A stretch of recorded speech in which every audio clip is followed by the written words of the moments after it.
Vladimir Putin has recently modified Russia's nuclear doctrine, posing a threat to all intended purposes to Ukraine and its supporters. The U.S. regularly modifies its national nuclear policies to adapt to evolving geopolitical situations, new technologies, and available weapons, just as the Russians have claimed to have done.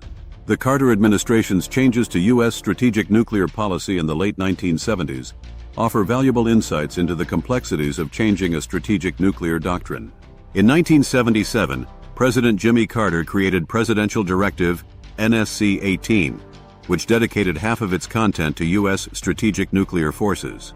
This directive set forth updating the U.S. nuclear policy from exclusively mutually assured destruction, MAD, to creating options for fighting and winning a limited nuclear war.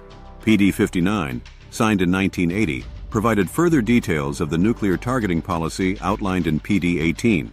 It affirmed that U.S. strategic nuclear forces serve as a deterrent against attack to the U.S., overseas forces, and U.S. allies, including against non-nuclear attacks, and that MAD or nuclear equivalency remain a valid policy.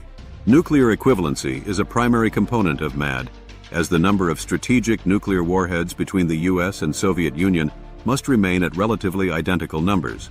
The MAD doctrine, which emphasizes the balance of force, is crucial for effective deterrence. President Carter's PD-59 introduced the concept of a limited nuclear war, as a war that can be fought and won and not require a general nuclear war. The doctrine includes target classifications such as counterforce, countervalue, and countervailing. Counterforce targets erode the enemy's capability to launch its own nuclear attack. Countervalue targets target an enemy's cities and civilian populations, and countervailing targets the enemy's most valuable targets used to maintain military and political control.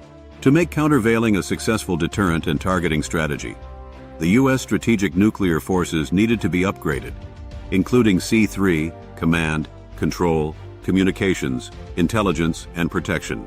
Countervailing is the primary factor that enables a limited nuclear war to transform into a doctrine, providing an incentive to establish conditions that could force an end to the conflict before an action-reaction cycle escalates into a general nuclear war. However, the argument against countervailing is that unless part of a counterforce attack, the Soviet Union could initiate a countervalue attack against a helpless population in the U.S., potentially hindering their ability to negotiate a resolution.